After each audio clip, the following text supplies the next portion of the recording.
ডাকসু নির্বাচনের যে ডামাডোল চলছে, রাজনীতির আসলে সূতিকাগারই বলা হয় এই ছাত্র সংসদ নির্বাচনগুলো, বা এখান থেকে আসলে রাজনীতি নেতৃত্ব উঠে আসে। এই তরুণ নেতৃত্ব, যেখানে 6 কোটি নতুন ভোটার এবার যুক্ত হয়েছে, যারা একেবারেই সবাই তরুণ, আর সেই ক্ষেত্রে আসলে তরুণদের জন্য রাজনীতি এখন আসলে কতটা ইতিবাচক, যেখানে দেখুন, পরবর্তী সময় আমরা তো 90 সনের পরে তো আর ডাকসু চাকসু ইকসু রাকসু এগুলো তো করতে পারি নাই। জি, হ্যাঁ, এটা তো আমরা তো অনেক পিছিয়ে গেছি। আমার তো শত শত আমরা নেতা তৈরি করতে পারতাম।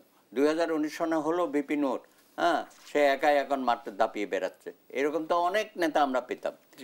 যেটা আমাদের দুর্ভাগ্য।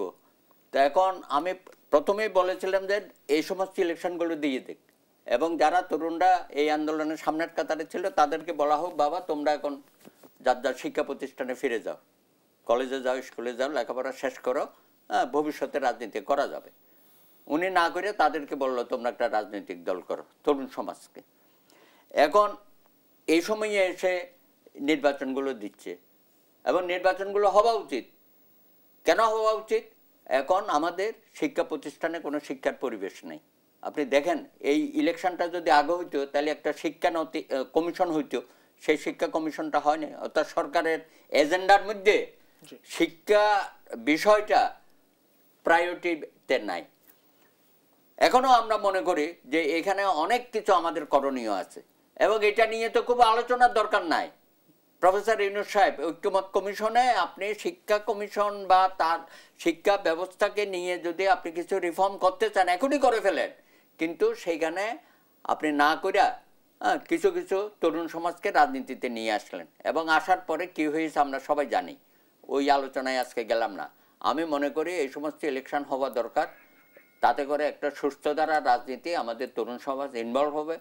52-তে যেমন হয়েছে, 62-তে হয়েছে, 69-এর মহান গণ অভ্যুত্থানে একটা বিরাট ভূমিকা তারা ছিল, মহান মুক্তিযুদ্ধে অংশগ্রহণ করেছে। তখন কিন্তু এই সমস্ত ইলেকশনের নেতৃত্ব ছিল, ছাত্র প্রতিনিধি ছিল।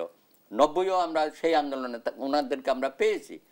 আমরাও এই সমস্ত ছাত্র আন্দোলন এবং এই সমস্ত নির্বাচন করে করে আমরা আসছি।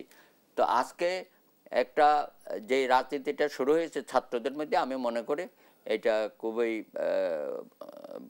পজিটিভ একটা বিষয় হবে, এবং আগামী দিনে ছাত্র নেতৃত্ব থেকে জাতীয় নেতৃত্ব বেরিয়ে আসবে। নির্বাচনে কারা জিতবে না জিতবে সেই বিষয়ে আমি কথা বলবো না, তবে এটা জাতীয় নির্বাচনে কোনো প্রভাব ফেলবে না। অনেকেই মনে করতেন যে একটা প্রভাব ফেলতে পারে, কারণ যদি তাই হতো তাহলে দেখেন 1972 সনে সারা বাংলাদেশে বাংলাদেশ ছাত্র ইউনিয়ন জিতেছিল, ইকসু রাকসু চাকসু সব জায়গায় হ্যাঁ। কিন্তু সেটা থেকে এই বামপন্থী ঘরানার যে রাজনীতি ছিল, মুজফ্ফর নেব, কুরেগন মার্কা, তারা কি খুব বেশি সিট পেয়েছিল? বা পেলেও হয়তো তখন 10-12টা পেত, সেটা তো করতে দেয় নাই।